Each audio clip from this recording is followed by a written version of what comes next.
A graça e a paz a todos meus queridos irmãos que fazem a EBD da nossa área. Eu quero deixar em ligeiro tempo aqui para a vossa reflexão e auxílio na sua aula. A nossa aula de domingo será a lição número 2. O tema é: a porta da fé se abre entre os gentios.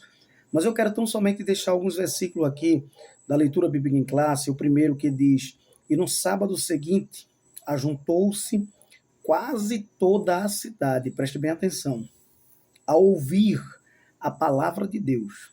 Então os judeus, vendo a multidão, encheram-se de inveja e, blasfemando, contradiziam o que Paulo dizia.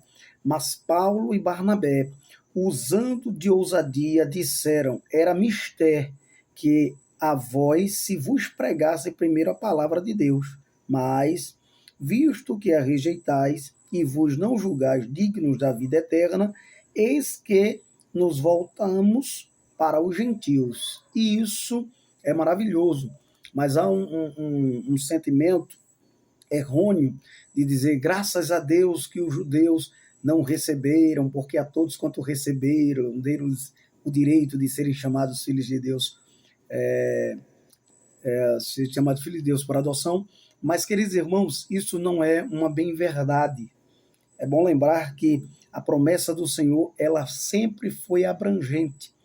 Ela, mais cedo ou mais tarde, alcançaria os gentios. Com base nesses textos que lemos, vamos aqui ainda para o segundo tópico da nossa lição, nessa segundo subtópico dele, segundo tópico e segundo subtópico, né, que fala sobre a rejeição dos judeus e a tristeza de Paulo diante da incredulidade.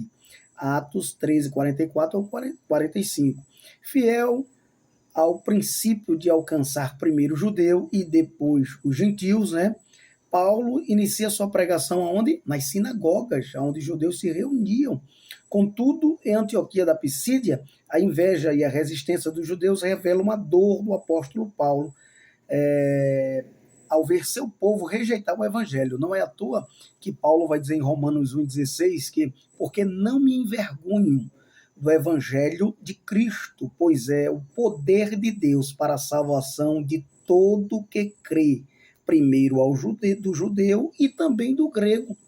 E aí ele vai por diante trazendo o desdobrar dessa palavra. Mas a gente vai ver que havia já uma promessa, né? Já havia uma promessa em Gênesis 3 e 15, o proto-evangelho, e já havia uma promessa em Gênesis 12 e 3, quando o Senhor faz o chamado ao patriarca Abraão e vai dizer: em ti serão benditas todas as famílias da terra. Toda família que crer que vem ao Senhor, ele não lança fora. E isso aí já fazia parte a promessa dos gentios para a obra do Senhor, a salvação. E não foi à toa que desde essa cidade ocorreu essa situação, e agora de cidade em cidade, onde Paulo e Barnabé ia levando a palavra, os judeus rejeitando e os gentios o recebendo e aceitando de bom grado, né? Paulo vai dizer que, se possível, ele sacrificaria a sua vida pelo seu povo, né, se fosse o caso, para eles virem receber. Paulo ficou tão decepcionado com eles. Se você abrir a Bíblia ainda em Romanos, no capítulo 9 da carta do apóstolo Paulo, e o versículo de número 1, veja o que ele vai dizer: em Cristo digo a verdade, não minto, dando-me testemunho a minha consciência no Espírito Santo. Olha lá, tenho grande tristeza e contínua dor no meu coração, porque eu mesmo poderia desejar ser separado de Cristo por amor de meus irmãos, que são meus parentes segundo a carne, olha lá, que são israelitas, dos quais é a adoção de filhos e a glória e os concertos e a lei e o culto e as promessas, dos quais são os pais e dos quais é Cristo, segundo a carne, o qual é sobre todos, Deus bendito eternamente.